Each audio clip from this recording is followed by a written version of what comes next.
오늘 사사기 강의 44번째 시간이고요. 저랑 지난 시간부터 사사기의 마지막 부분을 살펴보고 있습니다. 사사기의 마지막 부분은 크게는 두 가지의 이야기가 기록되어 있다 말씀드렸죠.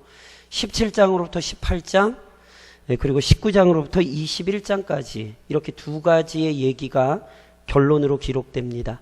첫 번째 이야기인 17장으로부터 18장까지의 이야기는요, 미가의 가정에서 벌어진 일로부터 시작됐지요. 지난 시간에 저랑 그걸 살펴보셨어요. 어떤 얘기였냐면 미가라는 사람이요, 어머니의 돈을 훔칩니다.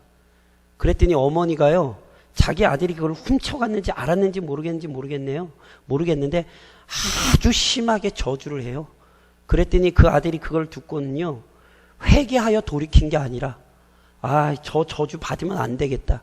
그러니까 단지 저주받기 싫어서 어머니에게 그 돈을 꺼내놓지요. 그랬더니 어머니가 도둑질한 자기 아들을 혼내기는커녕 오히려 하나님의 이름으로 축복을 해요. 게다가 하나님의 이름으로 축복하는 정도가 아니라 이 돈 내가 하나님께 드려야겠다. 하나님께 드려야겠다 해놓고는 무슨 일을 하죠? 아들을 위하여 우상을 만듭니다. 아들은 한수를 더 떠요. 어머니가 만든 우상에 에봇과 드라빔을 덧붙이고요. 거기에다가 자기 아들마저 마음대로 제사장으로 세우죠. 이 사건을 보면서 제가 크게 세 가지를 말씀드렸어요. 명목상의 신앙생활. 이름은 있지만 실체는 없어요. 미가라는 너무너무 좋은 이름이에요. 여호와 같은 이가 누구신가? 하나님 외에는 다른 신은 없다라는 뜻의 이름이거든요. 그런데 그 사람이 하나님을 섬기는 사람답게 삽니까? 아니요. 전혀 그렇지 않죠. 또 하나, 자기중심적인 신앙생활에 대해 말씀드렸죠.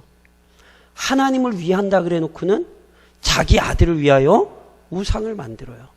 미가도 마찬가지예요. 어머니만 그런 거 아니에요. 에봇, 드라빔, 제사장 세운 거 다 누구 위해서 그런 거예요? 하나님 위해서 그런 거예요? 아니에요. 자기 위해서 그런 거예요.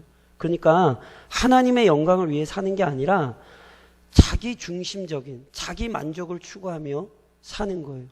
또 하나, 자기 판단에 따른 신앙생활이라 말씀을 드렸죠. 분명히 이스라엘 백성이 어떻게 하나님을 섬겨야 하는지 하나님이 알려주셨어요. 예배의 방법이 있고요. 신앙생활의 기준이 있어요. 그런데 뭐해요? 자기 멋대로 하죠.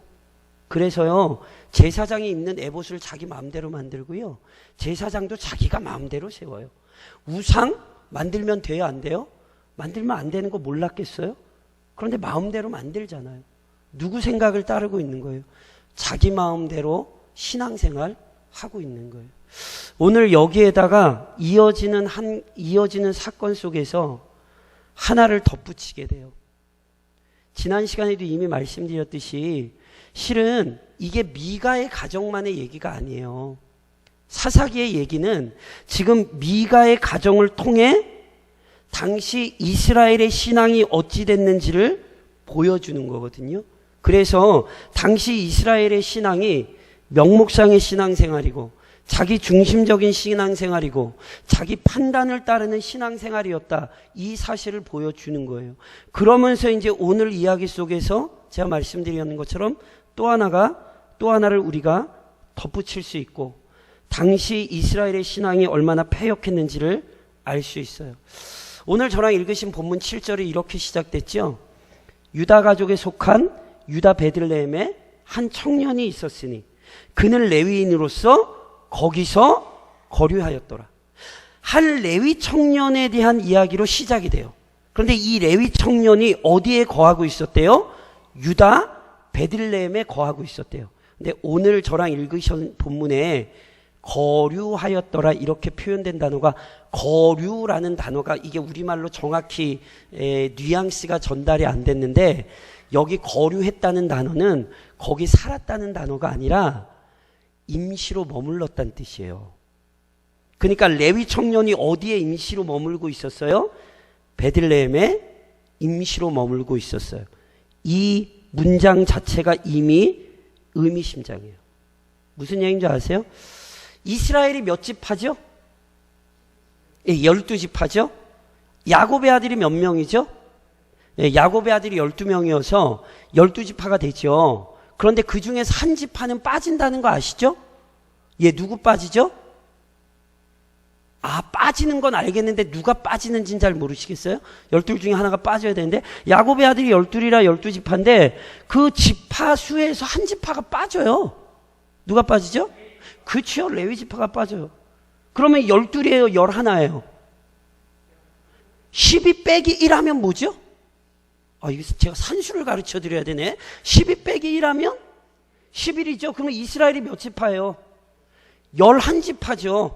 근데 어떻게 12지파가 돼요? 장자권이, 그쵸. 장자권이 요셉에게 가죠. 장자에겐 두 몫이 지어지죠. 그래서 요셉 지파가 아니라 에브라임과 므낫세 지파가 돼요. 그런데 레위 지파가 빠지는 이유가 있죠. 저랑 이미 여호수아서에서 살펴보셨어요. 여호수아 13장 33절에 이런 말씀이 있어요. 오직 레위 지파에게는 모세가 기업을 주지 아니하였으니 이는 그들에게 말씀하신 것과 같이 이스라엘의 하나님 여호와께서 그들의 기업이 되심이었더라. 가나안 땅을 얻어서 분배할 때 레위 지파는 빠져요. 왜요? 레위 지파에겐 누가 기업이에요? 하나님이 기업이에요. 그럼 도대체 레위 지파에게 하나님이 기업이라는 게 어떤 의미인데요? 저랑 성경을 좀 찾아보실게요. 조금 앞으로 가셔서 민수기로 가보시겠어요? 민수기? 사사기는 조금 이따 다시 와야 되니까 몇 군데 보고 와야 되니까 손가락을 하나 껴두실 수 있는지 이해하시고요. 민수기 1장. 저랑 중요한, 왜냐하면 오늘 본문을 이해하실 때 반드시 기억하셔야 되는 민수기 1장. 민수기 1장 제가 47절로 51절을 한번 읽을게요. 여기 레위 지파에게 하나님이 기업이 되신다는 게 어떤 의미인지가 나와요. 왜 도대체 하나님이 기업이 되신다라고 얘기를 하냐면, 자 보세요. 민수기 1장 47절로 51절입니다. 제가 읽을게요. 그러나 레위인은 그들의 조상의 지파대로 그 계수에 들지 아니하였으니 이는 여호와께서 모세에게 말씀하여 이르시되 너는 레위 지파만은 계수하지 말며 그들을 이스라엘 자손 중에 계수에 넣지 말고 그들에게 증거의 장막과 그 모든 기구와 그 모든 부속품을 관리하게 하라. 그들은 그 성막과 그 모든 기구를 운반하며 거기서 봉사하며 성막 주위에 진을 칠지며 성막을 운반할 때에는 레위인이 그것을 걷고 성막을 거둘 때에는 레위인이 그것을 세울 것이요 외인이 가까이 오면 죽이를 치며. 자, 저를 잠깐 보시면 레위 지파를 하나님이 철저히 이스라엘 백성 중에 구별하셨어요. 왜요? 하나님께서 성막 이후에 가나안 땅에 들어와서 솔로몬이 짓는 성전에서 철저히 그 성막과 성전에 관련된 모든 일은 아무나 할 수 없어요. 오직 누구만이에요? 레위 지파만이 이 일을 할 수 있어요. 레위인 외에 다른 사람이 가까이 오면 어떻게 돼요? 죽여야 돼요. 아무나 하나님을 섬기는 일을 감당할 수 없고 하나님께서 이스라엘 백성 전체 중에 레위인을 구별하여 이 일을 맡기셨어요. 그래서 레위에게는 하나님이 기업이 된다는 거예요. 하나님을 섬기는 일에 특별하게 부르심을 받은 사람들이 되는 거죠. 그러니까 그들은 성전에서 일하는 사람들이거든요. 그러면 뭘 먹고 살아요? 실은요, 여호수아서에서 저랑 살펴보셨어요. 레위인에게 땅을 전혀 안 준 게 아니에요. 이스라엘 영토 전체에서 48성읍과 그 목초지를 줬어요. 그래서 레위인은 어떤 삶을 사냐면 이스라엘 백성 전체 영토에 흩어져 살죠. 48성읍에 흩어져 살면서 이스라엘 백성 전체가 하나님을 잘 섬기며 하나님의 말씀대로 순종하며 살 수 있도록 이스라엘 백성을 지도하는 역할을 감당했던 사람들, 이 사람들이 누구예요? 레위인이에요. 그리고 그 일에 전념하기 때문에 하나님께서 그들이 먹고 살 수 있도록 어떤 방법을 주셨냐면 민수기 1장이시잖아요. 조금만 더 뒤로 가셔서 민수기 18장으로 가보시겠어요? 민수기 지금 1장 찾으셨잖아요. 그 조금만 더 뒤로 가서 민수기 18장으로 가시면 그 레위인들이 어떻게 삶을 유지하게 하셨냐 하면 민수기 18장 21절로 24절만 제가 읽을게요. 민수기 18장 21절로 24절만 제가 한번 읽을게요. 21절로 24절입니다. 내가 이스라엘의 11조를 레위 자손에게 기업으로 다 주어서 그들이 하는 일, 곧 회막에서 하는 일을 감나니 이후로는 이스라엘 자손이 회막에 가까이 하지 말 것이라 죗값으로 죽을까 하노라. 그러나 레위인은 회막에서 봉사하며 자기들의 죄를 담당할 것이요 이스라엘 자손 중에는 기업이 없을 것이니 이는 너희 대대의 영원한 율례라. 이스라엘 자손이 여호와께 거제로 드리는 11조를 레위인에게 기업으로 주었으므로 내가 그들에 대하여 말하기를 이스라엘 자손 중에 기업이 없을 것이라 하였노라. 레위인에게 하나님께서 기업을 안 주셨다고 레위인이 굶어 죽게 하신 것 아니에요.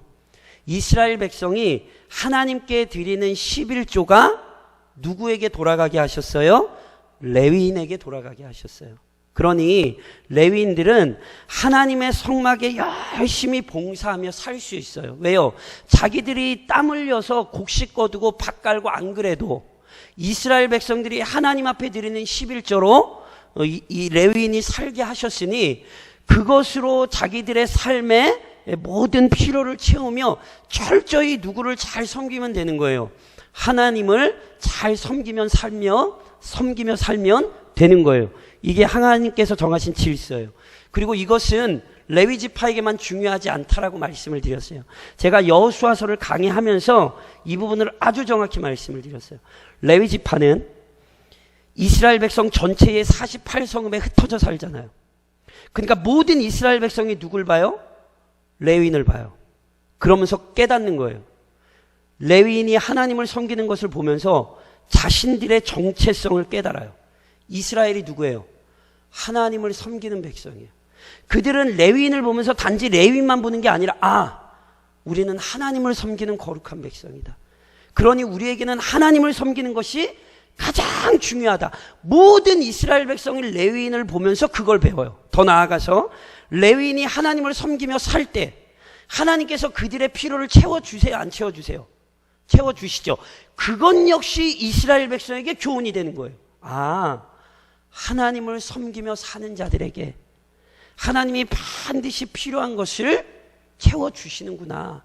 우리가 이 가나안 땅의 우상을 섬기거나 헛된 우상을 따라갈 필요가 없구나. 왜요? 하나님을 섬길 때 하나님이 책임을 져야 안 져요? 책임지신다고요. 그걸 레위인을 통해 이스라엘 모든 백성들이 배우게 하신 거란 말이에요. 이게 레위인을 통해 하나님께서 이스라엘에게 주신 교훈이에요. 그러니까 보세요. 레위인과 이스라엘 백성 양쪽이 다 중요해요. 레위인은 이스라엘 백성 앞에서 하나님을 섬기는 법을 잘 가르쳐야 될 뿐 아니라 그들이 신앙의 본이 되어야 돼요. 동시에 이스라엘 백성들은 레위인의 교훈을 잘 받고 그들을 본받아서 하나님을 잘 섬기는 신앙을 따라가야 돼요. 이것은 한쪽의 문제가 아니에요. 양쪽이 다 잘해야 돼요. 그런데 여기에 문제가 생긴 거예요. 오늘 성경에 나오는 레위인이 어디에 거류하고 있었대요? 유다? 베들레헴에 거류하고 있었죠? 그거 아세요? 베들레헴은 레위 지파에게 주신 48성읍에 안 들어가요. 그러니까 이미 이 사람은 이전에 하나님께서 자기에게 주신 땅을 떠나서 베들레헴으로 왔던 거예요. 그리고 나서 또다시 거기서 옮겨요. 왜요? 하나님께서 주시는 것, 이스라엘 백성들이 하나님 앞에 드리는 11조로 자신이 살 수 없었어요. 제 얘기를 잘 들으셔야 돼요. 이게 지금 레위인 한 사람의 문제만이 아니에요.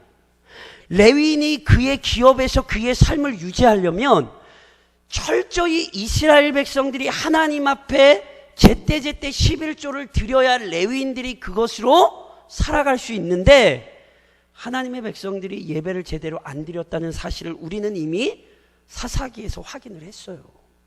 이미 사사기 초반부터 그 얘기가 나와요. 그러니 보세요. 레위인이 11조를 가지고 생활이 안 돼요. 그래서 이 청년은 이미 자기의 기업이 어디였는지는 모르겠지만 이미 떠나서 베들레헴에 와서 거류하고 있었고 잠시 거류하고 있었고 거기서도 마땅히 살 수가 없어서 또 뭐 하는 거예요? 자리를 옮기고 있는 거예요. 그러니까 이 사실 자체가 지금 이스라엘 백성 가운데 심각한 신앙의 문제가 생겼다는 사실을 우리에게 깨닫게 하는 거예요. 그리고 이러한 우리의 추측이 전혀 틀리지 않았다라는 사실을 이후의 본문이 입증을 하는 거예요. 그래서 다시 저랑 오늘 읽으신 사사기 17장으로 가보시겠어요? 그래서 다시 아까 처음에 읽으셨던 사사기 17장에 오시면 자, 제가 8절 9절을 다시 한번 읽을게요. 7절에 이렇게 기록이 됐죠. 이 사람이 오직 유다 가족에 속한 유다 베들레헴에 한 청년이 있었으니 그는 레위인으로서 거기 거류했어요. 이미 자기의 본토를 떠나 베들레헴에 있다가 거기서 다시 움직여요. 어디로 움직이냐면 8절 9절이에요. 그 사람이 거주할 곳을 찾고자 하여 그 성읍 유다 베들레헴을 떠나 가다가 에브라임 산지로 가서 미가의 집에 이르매 미가가 그에게 묻되 너는 어디서부터 오느냐 하니 그가 이르되 나는 유다 베들레헴의 레위인으로서 거류할 곳을 찾으러 가노라 하는지라. 자, 이 청년이요 베들레헴을 떠나서 어디에 오게 돼요? 미가의 집에 이르게 되거든요. 일부 학자들이 이 미가의 집에 온 것에 분명한 이유가 있다라고 얘기를 해요. 왜냐하면 미가의 집에 이미 뭐가 있었냐 하면 신당이 있었거든요. 그러니까 이 사람이 이걸 얘기를 들어서 알았든지 아니면 이곳을 지나다가 봤든지 신당에 있는 걸 보고 미가를 아주 단도직입적으로 찾아왔다. 이렇게 얘기하는 학자들이 있거든요. 저는 이 의견이 상당히 타당성이 있지 않나 싶어요. 어디서 드러나는지 아세요? 이 청년이 미가의 집을 찾아오자 미가는 분명히 뭐라고 묻느냐면 너 어디서부터 왔어? 9절에 그렇게 묻잖아요. 미가가 그 청년에게 너 어디서부터 왔어? 이렇게 묻거든요. 그런데 이 청년이 뭐부터 대답을 하는지 아세요? 우리말로는 이게 정확히 어순이 안 드러나서 티가 안 나요. 이 청년의 답변의 핵심이 어디 있냐면 나는 레위입니다. 이것부터 얘기해요. 그러니까 의도를 가지고 얘기하는 거예요. 자기가 어떤 사람이다. 하나님의 성전에서 자기가 봉사할 수 있는 레위인이다. 이걸 강조해서 얘기한다고요. 그러니까 아마 미가의 집에 신당이 있는 걸 보고 이 청년이 찾아 들어오지 않았나 싶어요. 그리고 이 청년이 아니나 다를까 내가 레위인이다를 강조한 것이 미가에게 먹혔어요. 왜요? 지난주에 저랑 살펴보셨잖아요. 미가가 어머니가 만들어둔 그 우상을 자기 신당에 두고 에봇도 만들고 드라빔도 만들고 게다가 무슨 짓을 하죠? 자기 아들을 제사장으로 세워요. 그런데 아시죠? 제사장 함부로 아무나 못한다니까요. 제사장 누구만이 할 수 있죠? 자, 기억하셔야 돼요. 레위인이 성전에 관련된 모든 일을 레위인이 할 수 있고요. 레위 지파 중에 아론의 아들들만이 제사장 직분을 감당할 수 있습니다. 그러니까 보세요. 이 레위인이라고 해서 다 제사장이 되는 것도 아니에요. 그러나 어찌됐건 레위인은 성전에서 일할 수 있는 자격이 있는 거거든요. 그러니까 보세요. 미가가 자기 아들, 미가는 에브라임 지파예요. 그러니까 레위 지파가 아니라고요. 그러니까 자기 아들을 제사장으로 삼기는 삼았는데 레위인이 아니거든요. 그러니까 실은 좀 깨림직했어요. 그런데 레위인이 왔다고 하니 미가가 대번에 10절로 11절을 보시겠어요? 그래서 레위인이라고 하자 미가가 자기 의견을 얘기하죠. 10절로 11절이에요. 제가 읽을게요. 미가가 그에게 이르되 내가 나와 함께 거주하며 나를 위하여 아버지와 제사장이 되라. 내가 해마다 은열과 의복 한 벌과 먹을 것을 주리라 함으로 그 레위인이 들어갔더라. 그 레위인이 그 사람과 함께 거주하기를 만족하게 생각했으니 이는 그 청년이 미가의 아들 중 하나같이 됨이라. 보세요. 미가가 레위인이라고 하자 제안을 하는 거예요. 내가 보수 줄게. 우리 집에 제사장 돼. 오늘 10절에 보면요. 아버지와 제사장이 되라 이렇게 표현됐는데 이스라엘 백성들은 제사장, 선지자, 왕을 아버지라 불렀어요. 무슨 얘기냐면 진짜 육신의 아버지 또는 양부가 되라는 얘기가 아니라 권위자란 뜻이에요. 자기 집안의 제사장과 같은 권위자가 되라. 그 청년에게 이렇게 얘기하는 거예요. 그러면서 뭘 주는 거예요? 해마다 은열과 의복 한 벌과 먹을 것. 이것이 액수가 얼마냐 막 이래저래 따지는데 중요한 건 그게 아니에요. 지금 이 청년이 뭐에 따라 제사장 직분을 감당하는 거예요? 말씀드렸죠. 이 청년의 원래 기업이 어딘지 모르는데 거기 떠났어요. 어디로 왔어요? 베들레헴으로 왔어요. 적어도 한 번. 근데 베들레헴에서 또 떠나서 여기까지 왔어요. 그런데 여기를 뭐 했대요? 만족하게 여겼대요. 뭐를 만족하게 여긴 거예요? 액수를 만족하게 여긴 거예요. 이해하시겠어요? 하나님께서 주신 기업 또는 베들레헴 만족하지 않았어요. 왜요? 액수가 안 맞아요. 그러니까 이게 지금 돈이 얼마냐가 중요한 게 아니에요. 결국 이 레위인이 품었던 생각이 그대로 드러나요. 이 레위인은 하나님을 예배하는 일을 위해 구별된 사람이라는 정체성으로 사는 사람 아니에요. 이 레위인은 철저히 뭐에 관심이 있어요? 현실의 이익을 추구하는 거예요. 조금 표현이 좀 그렇습니다만 사명감으로 목사가 된 게 아니라 직업적으로 돈 벌려고 목사가 된 거죠. 이거를 얘기하면서도 저도 얘기하면서 굉장히 좀 민망한 게 이게 실제거든요. 저는 봤고 한국교회 많이 있었고 그거 아세요? 한국교회 90년대 초반에 교회에 있는 자매들에게 80년대 중반인가요? 90년대 초반에 교회에 있는 자매들에게 신랑감 1순위가 누구였는지 아세요? 그때 처녀가 아니셔서 잘 모르시나요 혹시? 그때 신랑감 1순위가 뭔 것 같아요? 제가 뭐길래 묻겠어요? 목사였어요.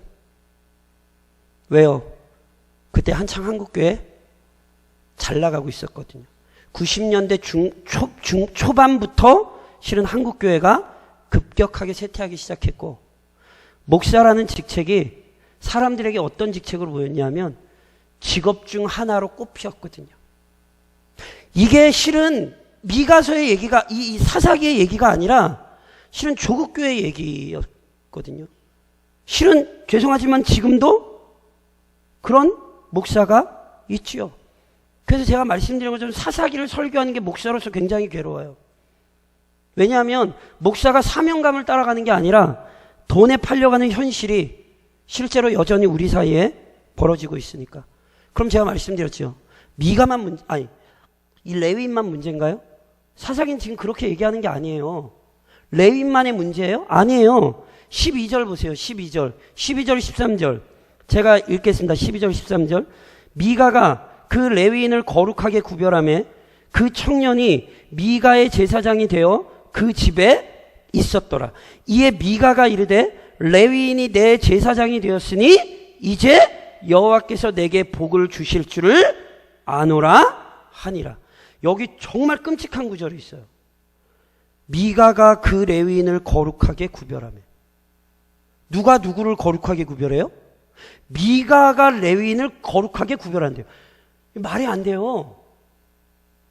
제사장은 철저히 하나님에 의해 기름 부음 받아 거룩하게 구별되는 거지 일반 사람이 제사장을 구별하여 세울 수 없어요. 그런데 지금 미가가 그 일을 하고 있어요. 그리고 진짜 재밌는 게 뭐냐면 미가가 이 청년에게 뭐라고 얘기했냐면요. 분명히 10절에 나를 위하여 아버지와 제사장이 되라. 어떤 존재가 되라 그랬어요? 아버지가 되라 그랬어요. 권위자가 되라 그랬어요. 그런데 아버지가 되라 그래 놓고 11절에 보면 그 11절 하반절에 보면 그 청년이 미가의 뭐와 같이 돼요? 미가의 11절 하반절에 보면 그 청년이 미가의 뭐가 돼요? 아들 중 하나같이 되죠. 11절에 보면 아버지가 되라 그래 놓고는 결국은 뭐가 돼요? 아들이 돼요. 무슨 얘기인지 알겠습니까? 쉽게 설명드려요. 미가가 더 세요? 제사장이 더 세요? 그렇죠. 미가가 더 세요. 이게 지금 얼마나 끔찍한 얘기인 줄을 보셔야 되는 거예요. 그러니까 성경이 지금 무슨 얘기를 하고 싶은가를 읽으셔야 되는 거예요. 그런데 그렇게 해놓고는 미가가 마지막에 뭐라고 얘기해요? 이제 여호와께서 내게 복 주실 줄을 아노라. 미가가 자기 맘대로 제사장을 세워요. 그것도 제가 아까 말씀드렸죠. 이 사람이 레위인이라 그랬지 아론 자손이라고 얘기 안 했어요. 그러니까 더 정확히 말씀드리면 이 사람은 성전에서 섬기는 일을 할 수 있지 제사장이 아닐 확률이 굉장히 커요. 왜냐하면 행태로 보면 아론 자손이었으면 자기가 정확히 나 아론 자손 몇 대손이라고까지 얘기했을걸요. 그런데 그냥 레위인이라고 얘기하잖아요. 그냥 성전에서 섬길 수 있는 사람이에요. 그런데 제사장 직분을 자기가 실제로 맡아요. 미가는 세우기도 하고 이 사람은 맡기도 해요. 이유는 똑같아요. 레위 청년이나 미가나 하나님이 필요했던 이유는 현실적인 이익 때문에 그래요. 잘 먹고 잘 살기 위해서요. 다시 말씀드리면 현세 중심적인 신앙생활이에요. 자, 앞서도 말씀드렸던 것처럼 이 레위기의 17장 미가의 가정이 어떤 이스라엘 백성의 모습을 보여주냐면 명목상의 신앙생활, 자기 중심적인 신앙생활, 자기 판단에 따른 신앙생활, 게다가 현세 중심적인 신앙생활을 보여주는 거예요. 뒤집어서 얘기하면 뭔지 아세요? 오늘 이 본문을 오늘 저랑 읽으신 본문에서 우선 하나를 기억하셔야 돼요. 우리는 현세 중심적인 신앙생활이 아니라 내세 지향적인 신앙을 지녀야 합니다. 잘 들으셔야 돼요. 내세 지향적인 신앙이란 현실을 무시한다는 게 아니라 현실의 의미와 가치를 아는 거예요. 현실의 의미와 가치를 안다는 게 뭔데요? 우리는요, 청직이에요. 우리는 이 땅에 우리의 인생의 주인으로 오지 않았어요. 우리는 우리의 인생의 주인으로 이 땅을 살고 있는 것이 아니라 하나님께서 허락하신 생명을 가지고 하나님의 영광을 위하여 살도록 이 땅에 보내심을 받은 청지기들이라고요. 그러니 우리는 뭘 항상 기억하고 사냐면 언젠가 하나님 앞에 서서 하나님 앞에서 결산할 때를 준비하며 오늘을 사는 거라니까요. 이게 내세 지향적인 신앙이라는 거예요. 보세요. 그러면 내세 지향적인 신앙이라는 게 오늘을 막 살아요? 막 못 살아요. 왜 막 못 살아요? 내 인생이 내 게 아닌데요? 하나님 앞에서 결산해야 되는데요? 그런데 막 살겠어요? 여기에 이미 가나안 땅의 의미가 우리에게 주어진 거예요. 제가 앞서 여호수아 강해로부터 시작해서 사사기에서 끊임없이 말씀드린 게 뭡니까? 가나안 땅은 하나님께서 약속하신 축복의 땅이에요. 그 약속의 땅, 축복의 땅을 우리에게 주셔서 이 땅에서 잘 먹고 잘 살라고 주신 것이 아니라 이스라엘 백성들이 가나안 땅에서 몰아낸 패역하고 어리석은 가나안 사람들처럼 살지 말고 하나님이 유일한 왕이시오 하나님만이 우리의 주인이시니 그분 앞에 철저히 순종하는 청지기들로 이 땅에서 살라라고 이 땅을 허락하셨단 말이에요. 그런데 이 땅에 들어와서 지금 사사기에서 계속 확인되는 게 뭐예요? 명목상의 신앙생활, 자기 중심적인 신앙생활, 자기 판단에 따른 신앙생활이요, 현실의 이익이 눈이 멀어서 하나님과의 결산은 까맣게 잃어버리고 이 땅이 단 줄 알고 이 땅의 욕망을 취하기 위해 사는 거예요. 왜 레위인이 미가의 집에 들어갔어요? 돈 따라간 거예요. 돈 따라간 거. 정확히 말씀드려요. 이거 딱 뭐 필요가 없어요. 그냥 돈 보고 그 집에 들어간 거예요. 하나님 없어요. 돈이 중요하지. 미가 하나님의 이런 거 없다니까요. 복이 중요해요. 복이 뭐? 이 땅에서 잘 먹고 잘 사는 거. 기억하셔야 돼요. 하나님께서 우리에게 주신 이 땅의 인생 영원하지 않아요. 이 땅은 하나님을 경외함을 배우는 훈련의 장소예요. 이 땅에서 철저히 하나님의 자녀답게 사시는 법, 믿음으로 사시는 법을 배우는 훈련의 장소이지, 이 땅에 이 세상 썩어질 걸 다 끌어모아 놓고 살려고 하는 어리석음을 버리셔야 돼요. 부동산 투기, 또 광풍이 일어나는 그 비트코인 광풍, 오죽하면 우리 딸들이요, 저한테 비트코인이 뭐냐고 묻더라고요. 오죽 뉴스에서 그게 많이 나오면 저희 딸들이 아빠 비트코인이 뭐야? 답답. 애들이랑 뉴스를 같이 못 보겠어. 창피하고 부끄러워서. 이게 이 나라의 조국의 현실이죠. 근데 혹시 이 세상 사람들을 같이 해. 지금 이 나라 이민족의 부동산 강풍, 투자 강풍, 그 광풍에 휩쓸려 가고 계신 건 아니냐고요. 오늘 이 이야기 속에 다시 뭘 회복하셔야 돼요? 내세 지향적인 신앙. 우리는 청지기예요. 물론 명목상의 신앙이 아닌 마음과 뜻과 정성을 다해 하나님을 섬기셔야 되고요. 자기 중심적인 신앙이 아닌 하나님의 영광을 위해 사셔야 되고요.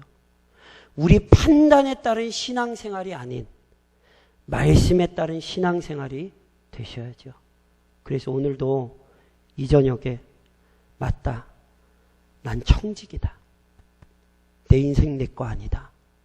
그 사실 기억하시고 하나님 앞에서 믿음으로 결단하시고 다시금 그 청지기다운 삶을 좀 사시기를 우리를 구원하신 주님의 이름으로 권면드립니다.